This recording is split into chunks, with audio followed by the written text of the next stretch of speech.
Yo desde el 2010 presenté una ley que es la ley que le dio vida a las energías renovables. Incluso me tildaban que de pronto estaba loco por lo que yo quería hacer. Usted ha discutido mucho en la Comisión Quinta el tema de los costos de la energía en el Caribe colombiano. ¿Cómo ve las cosas? Muy mal.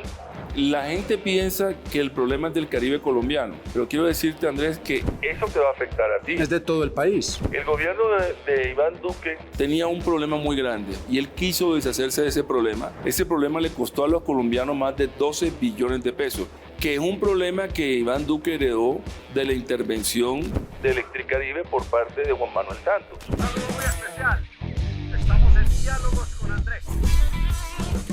La política tiene que ser noble. Diálogos con Andrés.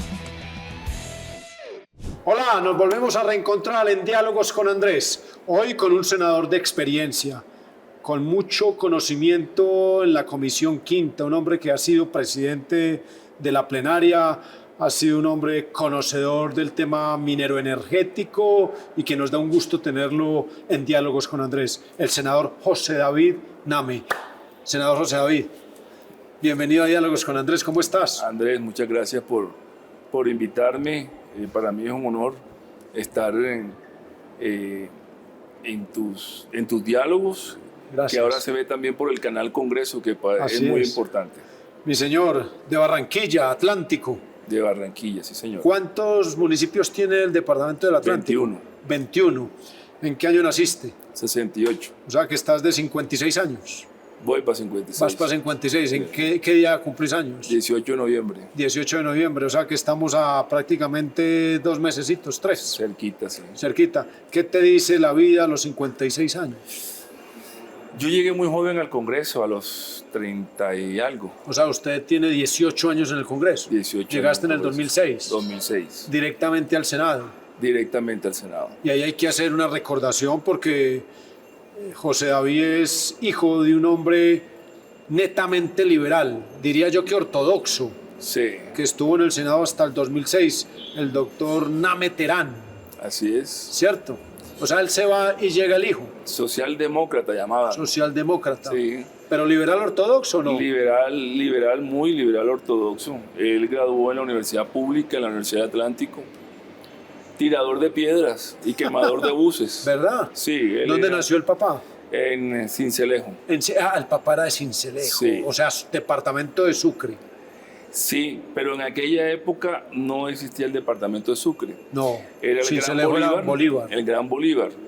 Y Se dividió en 1963. sí, y el primer senador de nuestra familia fue mi tío abuelo, José Antonio Name Chadid, que fue senador por el departamento de Bolívar. Por el Bolívar, por ese Gran Bolívar. Por ese Gran Bolívar. Que luego se divide en 1963 Sí. y se crea el departamento de Sucre. Así es. Y el papá llega al Senado por el departamento Del Atlántico. ya. Sí. O sea, él pasa de Sincelejo a Barranquilla. Él cuando termina el bachillerato, digamos que la mejor universidad o la gran universidad que existía en la costa era la Universidad del Atlántico. Ahí estudió Horacio Serpa. Ah, sí, señor. Estudió Pizarro, estudiaron una cantidad de personas importantes de este país. La facultad de Derecho era la facultad más importante de Derecho del país. O sea, que lo que estamos hablando es que José David es la tercera generación. Luego del abuelo, el papá. Yo soy el tercer senador. Tercera generación, 18 años. ¿Qué te dice la vida a los 56 años? Bueno, yo digo que yo no me puedo quejar de la vida, a mí me fue bien, pero pensándolo, hubiera sido bueno haber llegado con un poco más de madurez. O sea, no llegar, o de pronto llegar por la cámara.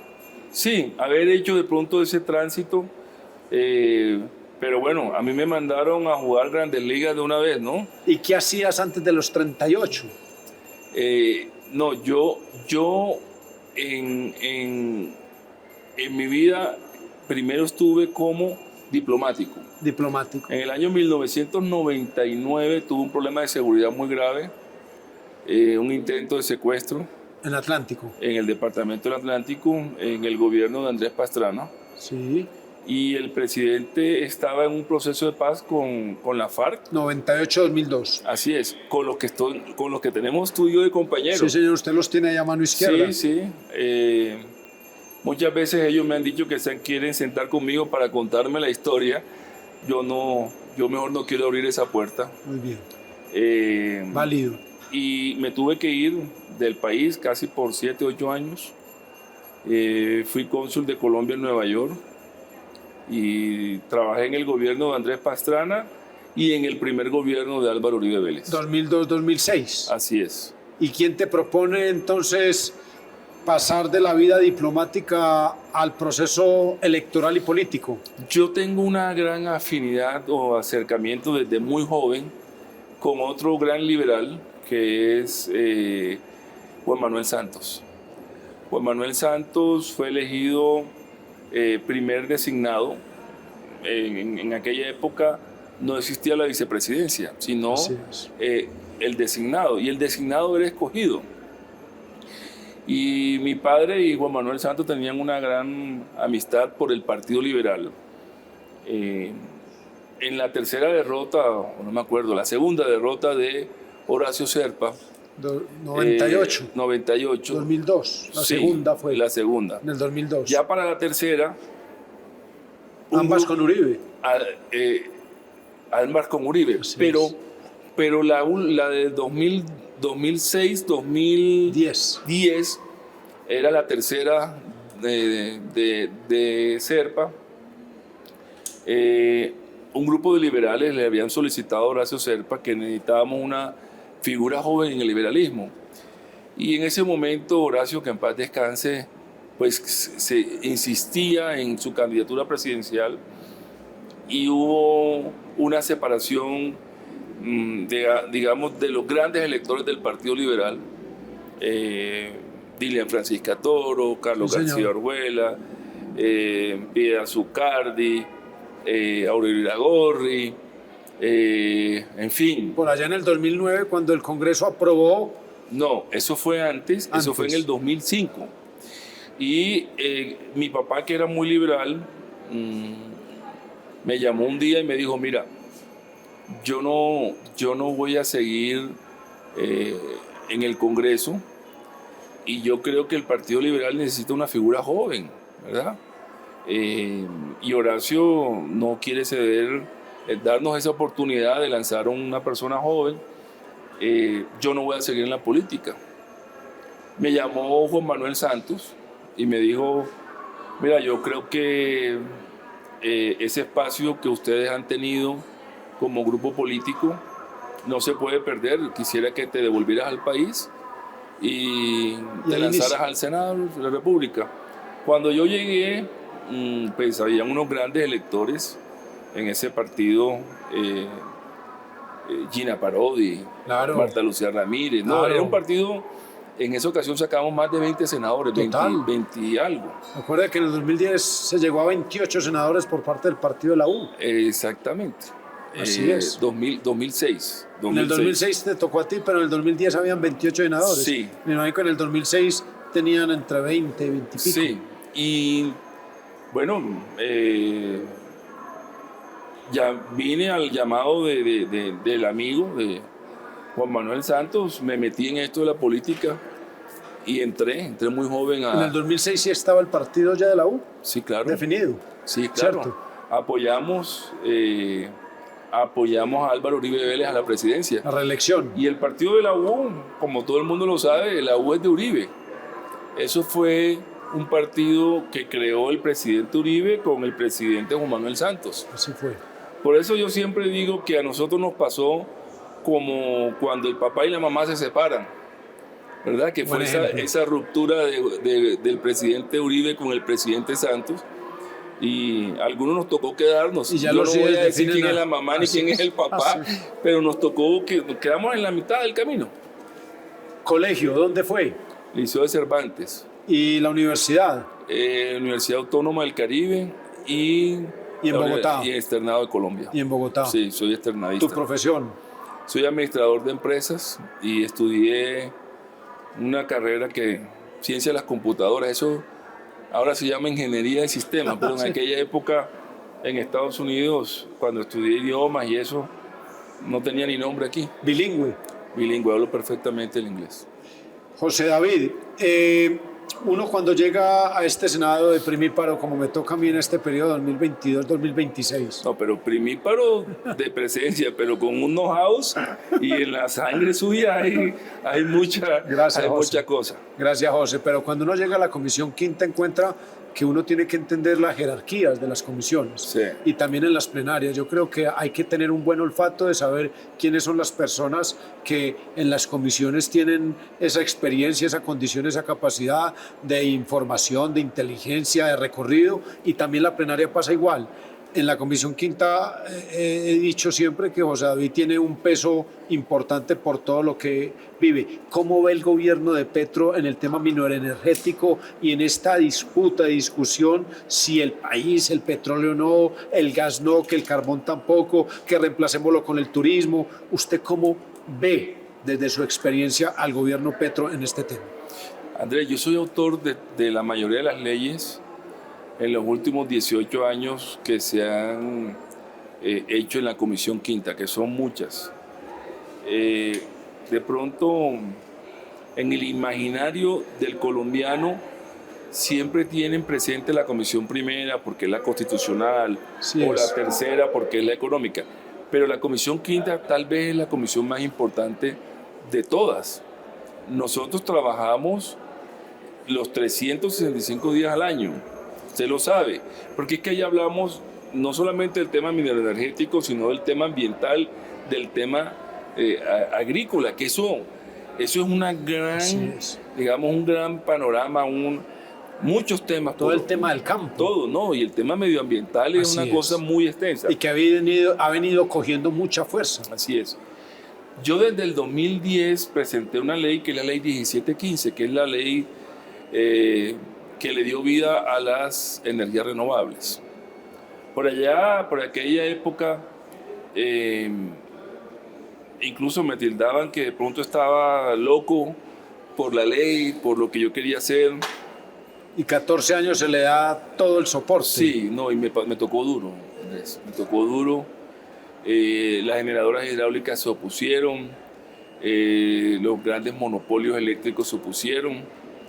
Y bueno, al final yo logré sacar la ley porque el presidente Santos en el 2014 y el mismo Centro Democrático y las bancadas me lograron entender que esto era algo hacia el futuro. Y mira que después de tanto tiempo estamos hablando de esto. Completamente. ¿Por qué te digo, por qué te traigo este tema a la pregunta tuya? Porque cuando se eligió presidente Petro, por el cual yo no voté, pues yo en el medio de la derrota presidencial tenía un aliciente que era, Petro hablaba de mis leyes. Su campaña se basó en la transición energética. Completamente. Su campaña se basó en el medio ambiente. Su campaña se basó en las 4 leyes que yo he hecho más importante, que es la ley 1715, la ley de transición energética, la ley de acción climática y la ley que produce o transforma el tema del gas en el país. Esas 4 leyes eran la base de su campaña. Y hoy es una discusión permanente. Sí, pero entonces cuando él se elige, yo tengo esa esperanza que mis leyes van a ser desarrolladas. Que ¿No lo ve así? Que no fueron tan desarrolladas como en el gobierno de Iván Duque, que era mi amigo personal, su papá liberal también, como era mi padre, y nosotros de muy joven nos conocemos. Pero llegó la hora, el momento de la verdad, y no han sido desarrolladas. Las comunidades se oponen. El gobierno en la última reforma tributaria le puso impuesto a las energías renovables del 6%, mientras alrededor del mundo lo que hacen es darle plata de los presupuestos para que la gente se cambie a las energías renovables. Hay una cantidad de anuncios dispersos, confusos, que quieren ponerle impuestos ahora a los carros híbridos, cuando en Europa y en todas las partes del mundo premian a las personas que tienen carros híbridos porque consumen menos gasolina. Entonces tú oyes al ministro de Hacienda contándole al país que le va a poner el 19% del IVA a los carros híbridos porque los ricos compran carros híbridos. Un lenguaje lamentable. Lamentable. Claro, se ha disparado el consumo o la compra de carros híbridos porque la gente quiere consumir menos gasolina porque no tiene cómo pagar la gasolina. Así es. Entonces son mensajes dispersos que al final en el corazón tengo una gran desilusión porque la esperanza que tenía que se desarrollaran las energías renovables, que se desarrollaran ese trabajo que he hecho por los últimos 18 años, por lo menos en este gobierno creo que no va a ser una realidad. No se ve concretado. Usted ha discutido mucho en la Comisión Quinta el tema de los costos de la energía en el Caribe colombiano. ¿Cómo ve las cosas? Muy mal. La gente piensa que el problema es del Caribe colombiano, pero quiero decirte, Andrés, que eso te va a afectar a ti. Es de todo el país. No, y no solamente eso, la dueña de la distribuidora de energía del país es EPM. Claro. Una empresa líder, una empresa que es un honor para el país y se ve involucrada en estas pérdidas continuas que tiene EPM. La llegada de EPM al Caribe, ¿usted cómo la siente? Oh, yo me puse muy feliz, pero cayeron en el mismo ciclo, el mismo ciclo de las pérdidas, de no entender que nosotros en el Caribe colombiano tenemos una temperatura de 30 grados, mientras en Medellín eso es absolutamente el momento más caluroso del día puede ser 24, 25, 26. Esperando aire acondicionado, nevera, ventilador. La nevera trabaja con mayor esfuerzo. Tú tienes que tener aires acondicionados en todo el tiempo. Una temperatura de 35, de 36 grados. Eso destroza lo que sea. Así es. Entonces tenemos los mismos costos y los mismos subsidios que el que tiene aquí en Chapinero un ciudadano. O sea que usted, para el senador, Afinia y Aire no ha cumplido la expectativa de su ingreso al Caribe. No les echo totalmente la culpa, pero digamos, el gobierno de Iván Duque tenía un problema muy grande y él quiso deshacerse de ese problema. Ese problema le costó a los colombianos más de 12 billones de pesos, que es un problema que Iván Duque heredó de la intervención de Electricaribe por parte de Juan Manuel Santos. 12 billones de pesos de lo que pagan los impuestos los colombianos se fueron para poder, digamos, arreglar, entre comillas, el problema de la costa caribe, que al final la historia es que el problema no se arregló. Tuvieron que darle unas prerrogativas, unas gabelas a Aire y a Afinia para que ellos se quedaran con ese mercado. Pero el mercado, si no se cambia, si no se ve de otra manera, si no decimos que somos un país que se llama Colombia, pero con muchas regiones y que no todos tenemos las mismas temperaturas, los mismos pisos térmicos, la misma idiosincrasia. Si nosotros no entendemos eso y vemos todo desde 2.600 metros de altura, que es Bogotá, el país va a tener siempre estas diferencias que tenemos. Yo le escuché a usted en un momento en la comisión que en la factura en el Caribe colombiano, bien sea de Aire o de Afinia, siempre se le cobra a quien paga por los que no pagan. Así es. ¿Eso es cierto? Eso es cierto. El estrato 4, 5 y 6 le da subsidios o paga una tarifa más alta para el estrato 1, 2 y 3. Eso está bien. Sí, pero aparte de eso, hay un cobro que es el que le llaman pérdidas técnicas o sucias. Por el no pago. Por el no pago. Entonces, como Aire, como Afinia, por ponerle un ejemplo para que nos entiendan los que nos están viendo hoy, ellos pagan 1 billón de pesos al año en luz a los generadores por los kilovatios transmitidos. pero ellos están recogiendo apenas 800.000 millones. Hay un vacío de 200. 200.000 millones. Entonces, se les ocurrió en el gobierno de Duque, para que EPM cogiera el negocio y el señor Ríos cogiera el negocio. Para cerrar esa brecha. A esa brecha, que esos 200.000 millones se le cobraron a los que pagan la luz. O sea, aquí se le cobra a los buenos pagadores. Así es. Y no se le cobra a los que no pagan. A los que no pagan. ¿Hay cultura de pago en el Caribe? Porque eso también se ha hablado en el interior. Yo se lo quiero preguntar a alguien que sí conoce del tema, si en los 7 departamentos, 8 con San Andrés y Providencia, hay cultura de pago en servicios públicos. Hay cultura de pago hasta cierta medida. Hasta donde se puede. Pero cuando tú tienes mal servicio, cuando tú tienes un recibo de luz del estrato 1 que te llega en 500.000 pesos. Te mata. El recibo de luz en el estrato 1 en Bogotá llega en 90.000 pesos.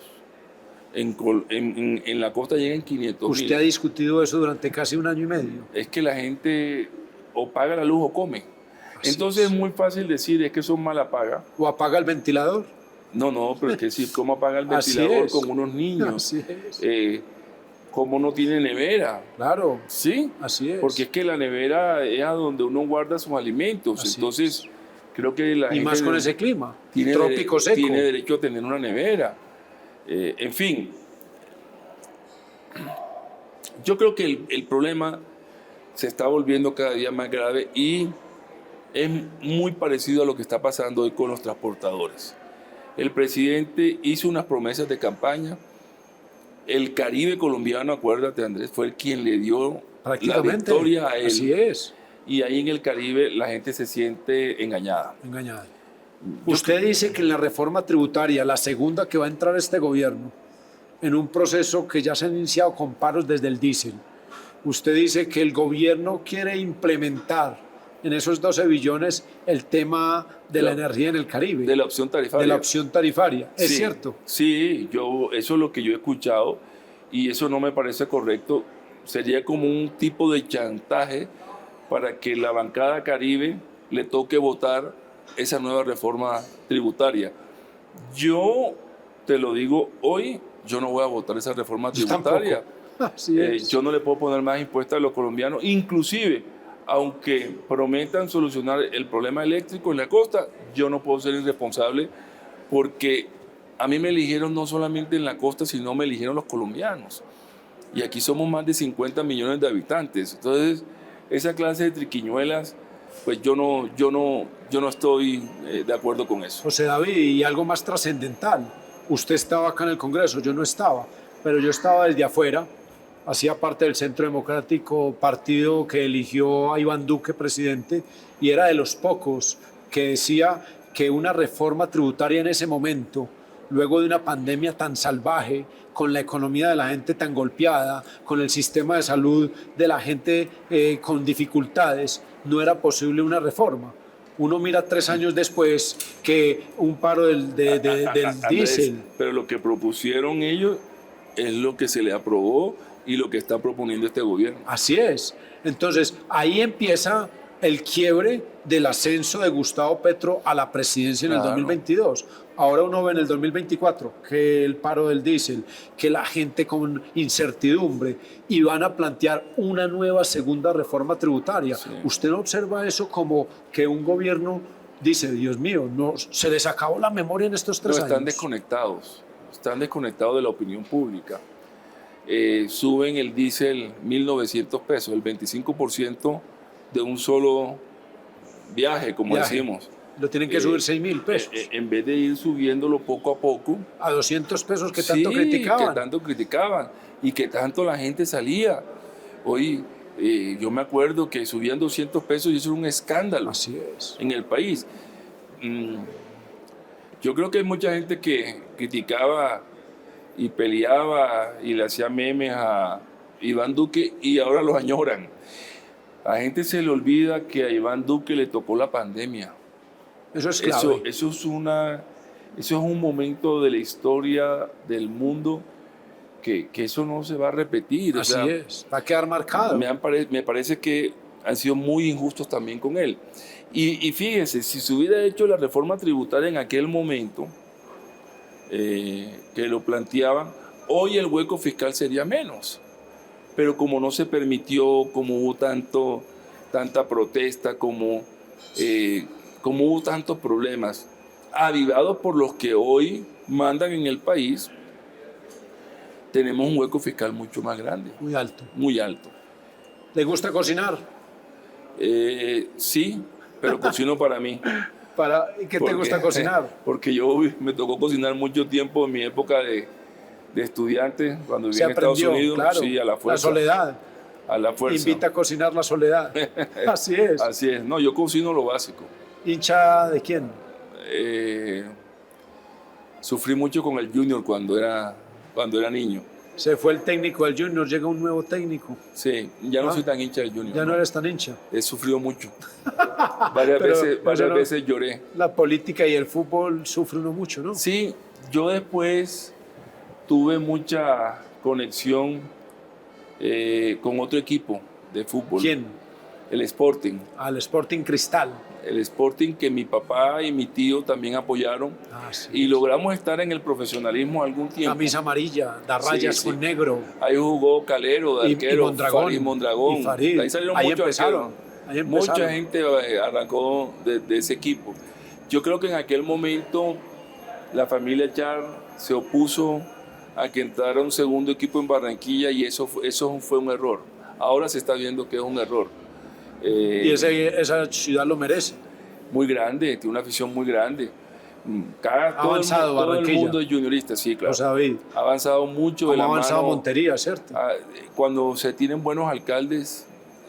¿Cómo la va usted con la familia Chávez? Y cuando hay continuidad. Mire, eso es una historia larga. Se nos está acabando el tiempo, resumamos esa historia. Era muy amigo de mi padre, muy amigo de mi padre. Mi papá lo hace gobernador y después él le picó la política y entraron.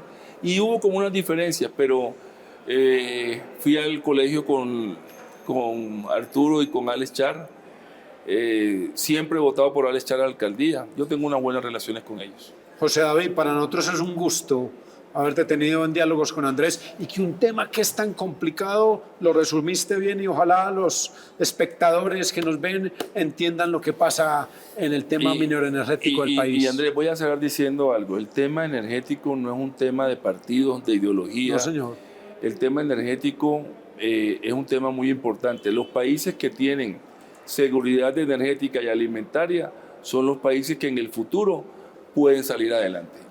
Ya pasó en la pandemia. Así es. Los países que más sufrieron eran los que no tenían energía, entre esos Europa, y los que no tenían autonomía alimentaria. Ojalá, y yo no hago oposición, ojalá le fuera bien al presidente Gustavo Petro en algunos temas importantes para el país, porque recibir dentro de 2 años un país en una situación mala económica, en una situación complicada de comunidades, le va a tocar muy difícil al próximo presidente o presidenta, ¿no? Así es. Senador, ¿se sintió cómodo? No, tranquilo. Bueno, muy bien. Muchas gracias. Gracias por estar en Diálogos con Andrés. Nos volvemos a reencontrar en Diálogos con Andrés hoy con el senador José David Name. Dios los bendiga. Chao. Diálogos con Andrés.